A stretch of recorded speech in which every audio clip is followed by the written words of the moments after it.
Welcome to the Balance Era, a podcast for the women rewriting the rules. Here, we leave behind the pressure to be perfect and step into a life built on self-love, softness, strength, and intention. I'm your host, Madison, a former overachiever, fitness girl, and lifelong perfectionist, learning how to slow down, show up, and trust myself again. Each week, we'll be talking about what it really means to live in alignment, from body image and burnout to confidence, femininity, and chasing big dreams without losing yourself in the process. This is your space to breathe, feel seen, and to remember, you don't have to choose between ambition and peace. Welcome to the Balance Era. You're right on time. Hello, and welcome to episode 1 of season 1 of the Balance Era podcast. My name is Madison, your host, and I am so excited to have you here. I thought doing a little introduction episode for you to know who your host is, why I'm starting the Balance Era in the first place, what the Balance Era even means, and all of that would be great to start off the season. First, I want to define the Balance Era and what it really means, so I'm going to share my little definition that I came up with. The Balance Era is a movement and a mindset for women stepping into softer, stronger versions of themselves. It's about breaking free from hustle culture, perfectionism, diet obsession, and self-criticism to reclaim a life that's rooted in self-love, confidence, and alignment. It's for the woman learning to trust her body again after years of overtraining, for the girl who wants to build a dream life but no longer at the cost of her mental health. It's about choosing mindful movement, nourishing routines, deep friendships, and showing up for yourself like your own big sister. It's not about doing it all. It's about doing it your way. I have been wanting to create something like the Balance Era for a while now, but I wasn't quite sure how to do that or how to put together this movement and mindset that I think will really help a lot of women. But I came to the conclusion that a podcast would be so helpful and such a good space to just be able to share the lessons that I've learned and tips and tricks to living a healthier lifestyle that I have learned over the years, and how to go about living a healthier lifestyle without getting burnt out, because it's hard to not get burnt out. If you are not being intentional about making time for rest and recovery, and also being intentional with the way that you speak to yourself and doing things in a way of love, you are most likely going to end up burnt out, and that's when people give up and quit. And I don't want to see that happen to anyone. It almost happened to me. And so, I just want to create this movement to motivate women to live a healthy lifestyle, but do it in a balanced way, hence the name, the Balance Era. Because there are no extremes, no restrictions, just healthy, happy girls. I am so passionate about the Balance Era because I feel like I needed this a few years ago when I was in my early 20s, just struggling with a lot of things with mental health and being on social media and body dysmorphia and a lot of different mental things that I didn't really share because I didn't really feel like I had anyone to relate to or talk to about it. And I felt like mental health was something that was very taboo to talk about, and it's definitely being talked about more. I think that we need to shine some more light on it because there's such a negative connotation. Is that the word? Connotation? A negative idea surrounding mental health, and it feels like something is wrong with you, but that is not the case. Everyone has mental health and you need to learn to take care of it. That is what therapy is for. It gives you different tools in your toolbox to take care of your emotions and understand why you feel the way that you do and how to go about acting in ways that are in alignment with you. My goal with this podcast is to be the big sister that I wish I had when I was going through these things. And I'm only 25, so I am still going through my 20s, and I will continue to learn and grow and evolve. But I have been so intentional with reflection, and I'm very in tune with myself. I am much more than I used to be, but I've always been a very intuitive person. And so I journal a lot and I reflect, and I always look for the lesson in anything that I go through. And I feel like I've gone through some very interesting lessons. So I want to share all of that with you and just share tips for living a healthier lifestyle and just how to be the best version of you without needing to do anything extreme like you see on social media. Since this is the first episode of the Balance Era podcast, I wanted to give a little introduction on myself and how I got into fitness and wellness in the first place, and just give a little bit of background on me so you can know my story and who you're listening to when you're listening to the Balance Era podcast. So we're going to get into that.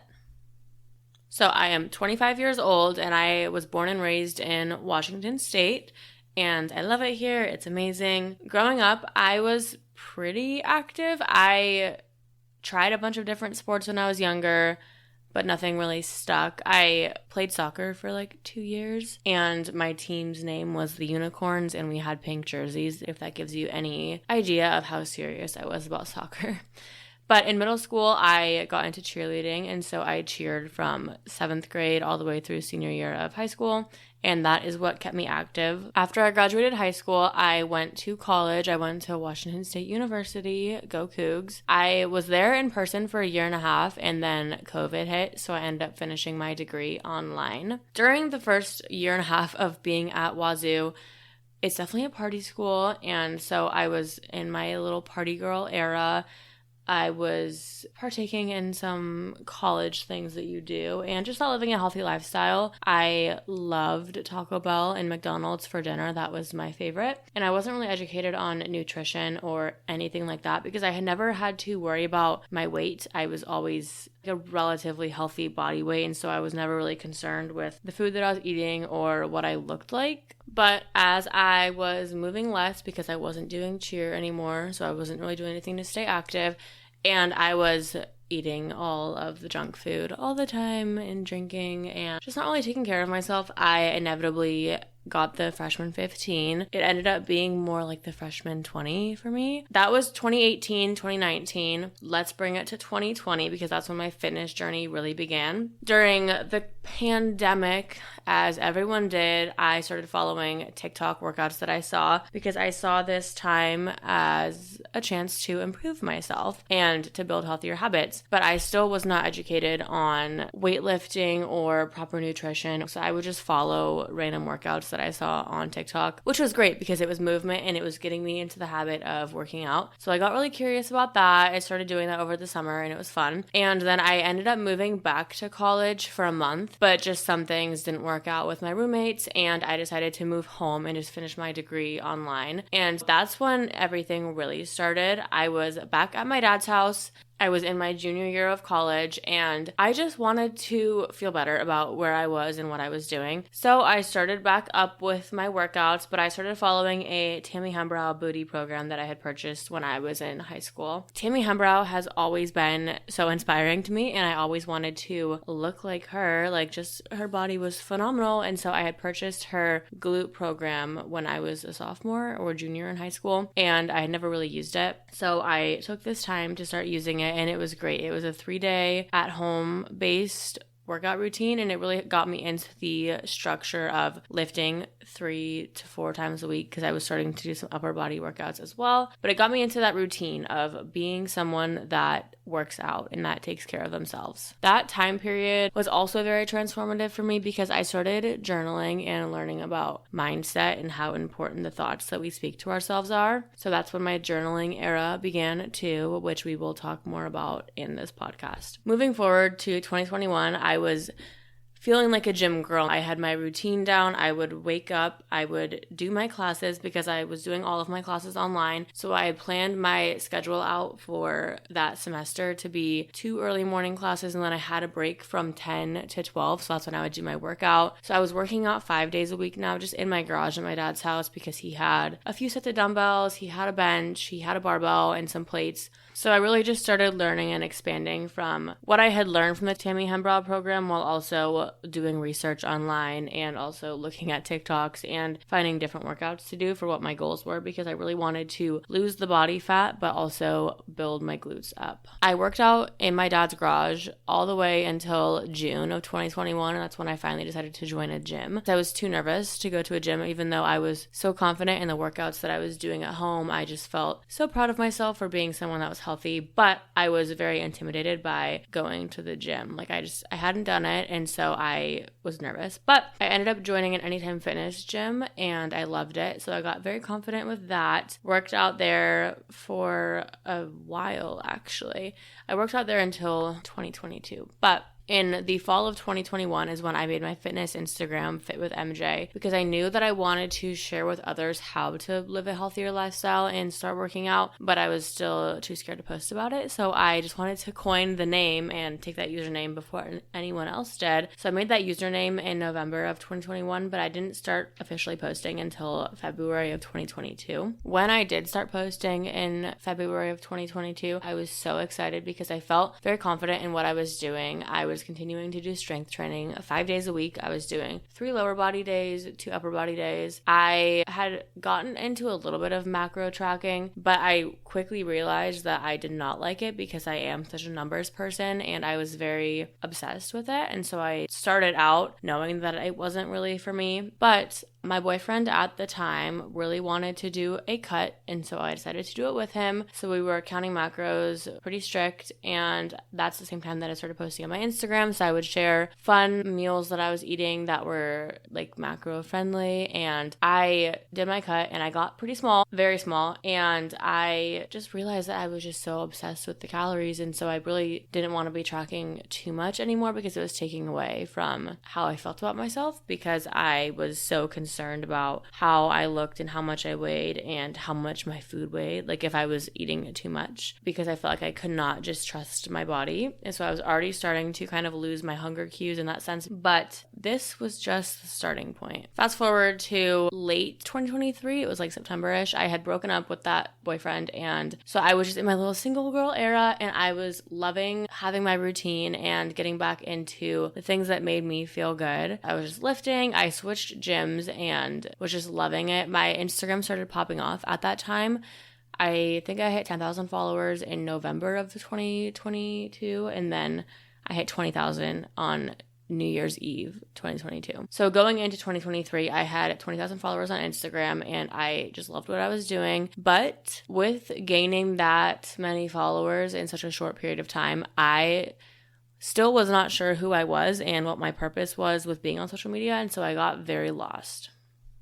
So now we're in 2023. I met my best friend at the time, and this is where things got really dicey for me because I did an in-body scan, and like I mentioned, I am such a numbers person and I am very obsessed with numbers, and so I had learned that tracking macros is not good for me, and I should have known that doing an in-body scan would probably not be good for my mental, but I did it anyways. And so I went with my best friend and we did it together. And if you're not familiar with an in-body scan, it tells you like muscle mass, body fat percentage, all these different numbers, like tells you what your body is made out of essentially. So you can know how much muscle you have in your body, how much fat you have, and all those different things. So doing that with my friend was a terrible idea because I looked at her numbers, looked at mine. My body fat was actually double what hers was, and I, before that, thought that we had looked very similar, but when I saw that I was double her body fat percentage, I instantly started telling myself that I was fat. And that thought consumed me for the next 2 years. I have just started working on that in 2025, healing that part of me that believed I was fat because my body fat percentage was not like hers. I was just very lost in 2023. After we did that in-body scan, I was like, obviously what I'm doing is not working, because I had started lifting heavier at that point in time. I also tried to stop counting calories because I realized that it was consuming my mind a little bit too much. But when I did that in-body scan and I saw that my body fat was twice what hers was, I was like, okay, you can't trust yourself. You don't know how to feed yourself properly. You don't know how to work out properly. And I just lost all sense of trust that I had in myself. So I was like, I need to do everything that she's doing because she looks like how I want to look and her numbers are better than mine. So I need to just follow everything that she does. And she taught me so much about lifting heavy, and it was amazing. I got so strong and I loved it. I owe her all of my glute gains, honestly, because she pushed me so hard to get stronger and lift heavier and really challenge myself, because I didn't really know what it was like to actually challenge myself until I trained with her. It was amazing and I learned so much. But we did have different body goals. Like, I did not want to be as built on top as she did, but I kept doing the workouts anyways because I felt like, well, you don't really know what you're doing, so you need to just follow her workouts. And so with doing that, I built my upper body really big. And so then I was very self-conscious of my body in that sense too. And I just felt like the whole underlying issue was I could not trust myself and my body. At this point in time on my social media, I was posting a lot about lifting heavy, but I would post a lot of our content with my friend and I together. And I was just constantly comparing myself to like how she looked versus how I looked, and just thinking that I was like fat because that's what my numbers said on the in-body scan. And we would still go and do the in-body scans together. So it was just reaffirming the idea that I had so much more fat on my body than she did. And so I kept feeling so terrible about myself. But yeah, it just caused me to be in such a mode of self-hate and feeling very discouraged. I kept trying to get stronger, and I was getting stronger, but I was never as strong as her. So I never felt worthy because I would never give myself the positive praise for doing, like getting better and being stronger. 2023, I also decided to start counting calories again because I was in the mindset that I couldn't trust myself to just eat intuitively because I was so fat, according to what I was telling myself. And so I started counting calories again, and I was just doing it in a way that was not a loving way to myself. It was like a self-hate thing. Like I was so disgusted with myself for like being that body fat percentage, which is literally, now that I'm speaking about it, like it's so sad and it's so crazy how consumed I was with that thought, because no one else around me was thinking that, but to me it was so serious and so real. And that's part of why I'm so passionate now about being careful of the words that you speak to yourself. The more that you repeat these negative thoughts to yourself, the more that becomes real to you. And in our minds, we have the confirmation bias where we are always looking to confirm the ideas that we have. So even if the thought that you're having about yourself is not true, so for me, that was telling myself that I was ridiculously overweight. That was not true, but I was looking at all of the signs to tell me that I was. So like I would record my workouts in the gym, and I would look at different things that in my mind were flaws, and I was like, yep, you obviously are overweight, and like everyone's probably making fun of you because you're trying to be a fitness influencer, but you're so overweight. And just like telling myself all these really mean things that were not true, but in my mind they were so real. At the end of 2023, I was so burnt out, and I felt just really meh, because I love lifting heavy and I think it's so empowering and I think it's great and I love to do it now, but I do it in a more balanced way. But then I was just training really heavy, really hard, 5 days a week, not prioritizing recovery and rest, and I was still trying to lose weight, but my body was so stressed. I was so puffy and inflamed that like I was not losing any weight. And so I thought that maybe I just needed to go into even a stricter deficit. So going into 2024, that January, I started to cut, and I dropped my calories the lowest that I had ever dropped them before, which was still not a ridiculously low amount because I had always been careful about not going too low. But this was the lowest that my calories had ever been, and it was just a terrible idea. Oh my gosh. Not only did I get so burnt out, but I just like hated myself even more than I already did, because I did lose body fat, but I was still puffy and inflamed and my gut health was destroyed. And so I would feel constantly bloated and just still feeling bad. So I felt so lost because I was like, if I just lose the fat or lose the weight, then like I will feel better about myself. And then I did lose weight, but I couldn't see that because I had such crazy body dysmorphia. And I still had the belief that I was fat no matter what. And so I was just not proud of myself. I got really burnt out with the calorie deficit. So I think that I stayed in it for 8 weeks. And then my hunger became so overwhelming. Like I was just having such crazy food noise. All I could think about was food all day long. And I would eat and still feel like I was hungry, but I wouldn't let myself eat again because I felt like I needed to like stick to this really strict calorie deficit so that I could get to the point where I was comfortable in my body and then I could enjoy life. And yeah, that's just not how things work. That cut that I did in particular in 2024 really led to some bad disordered eating habits that I later needed to work on. And so I will definitely talk more about that in this podcast if you are interested in talking about disordered eating problems, because I think it's something that a lot of women struggle with and don't even know that it is disordered eating. But yeah, so 2024, I got really burnt out with heavy lifting. So I tried some Pilates a little bit. I tried doing at-home workouts. I started lifting a lot less heavy. And so I went from hip thrusting 405 pounds to just like 225. I was not trying to shoulder press 40-pound dumbbells anymore. I would do 20s, and I was kind of just like cutting the intensity in half while still strength training. But like I mentioned, the cut that I did earlier in 2024 led to some really disordered eating habits. And so I was tracking strictly still, and I was struggling the most that I had ever struggled with my relationship to food. And it was really hard because I was still trying to show up on social media and promote this healthy lifestyle that I was portraying on social media.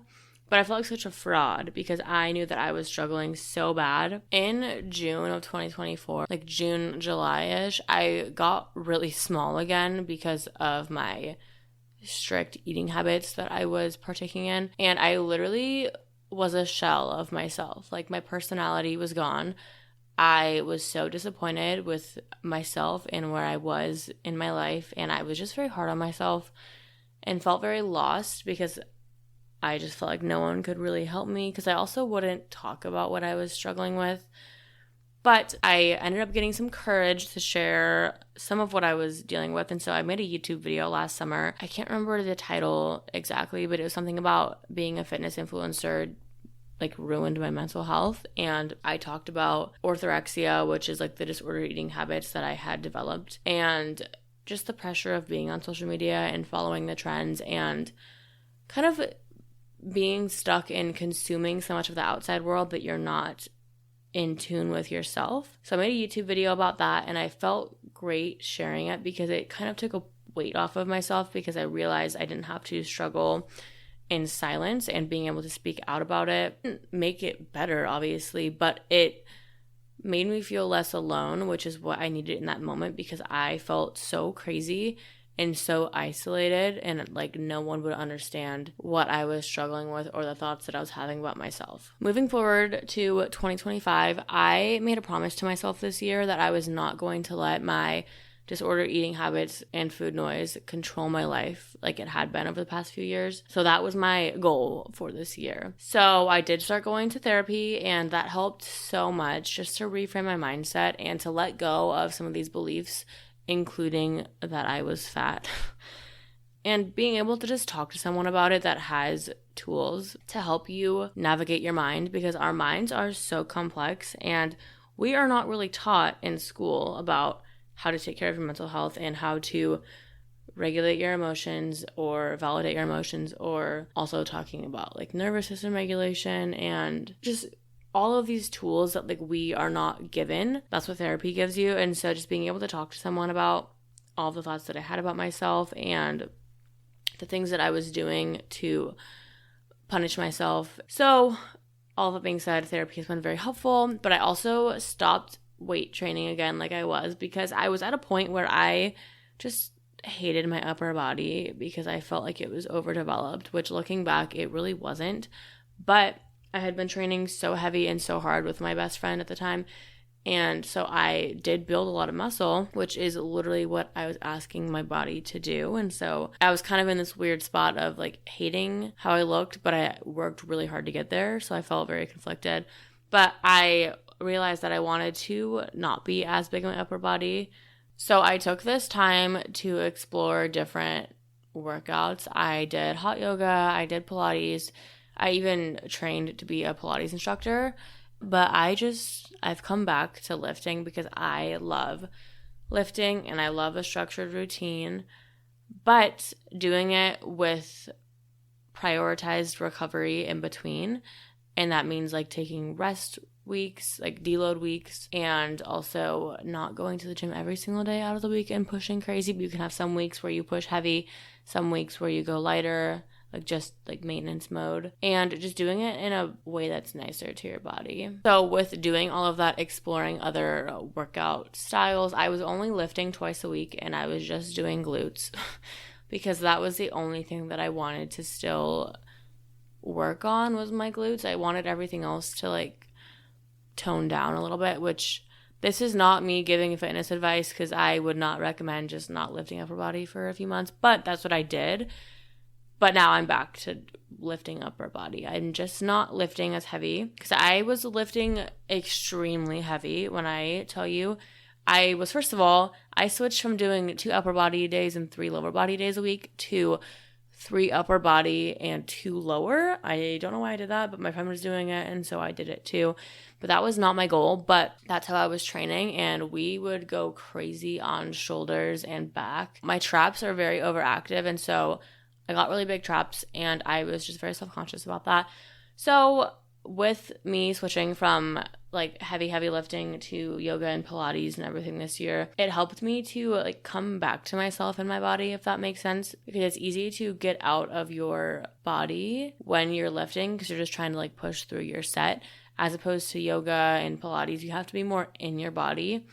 So that was very fun to kind of relearn that. But I just realized I love strength training, and that will always be the foundation of my workout routine. But I had to go through all of these different ups and downs and working out in ways that didn't feel good to me, but I was trying it out, and all of this to come back home to myself and see what works best for me, what feels good for me, not doing anything because it's trendy, because it's so easy to fall into those traps. And yeah, so I'm at a point now where I'm not tracking macros at all. I deleted my FitnessPal in December of 2024 because that's when I told myself I'm not going to let this disordered eating habit routine continue on through the year. So that's a brief overview of my story and the small ups and downs that I had in my weight loss journey and my fitness journey. But I will definitely be elaborating a lot more on mental health and different topics like body dysmorphia and food noise and imposter syndrome and all these different things that I think so many people experience, but no one knows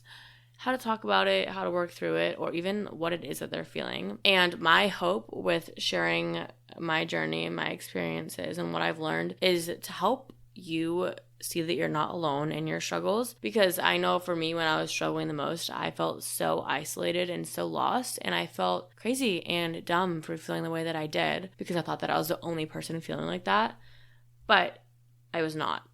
Even just knowing that I was not the only person struggling gave me a little twinge of hope that like there was going to be something better, like life would get better, and I was just in like a low point, but that wasn't how my life is going to be forever. And so I realized that when I had posted that YouTube video, and that is why I am sharing so deeply like the different things that I've gone through, because I know that I just want to help others, and I know that I've had to go through different things in my journey so that I can share them and hopefully help someone else out there who is struggling. Thank you for listening to my story. I am so excited for the first season of the Balance Era podcast. I think it will be so informative and just help you create a balanced, healthy lifestyle for you that is sustainable and feels good for you. Thanks for taking the time to listen today, and I will talk to you next week. Bye.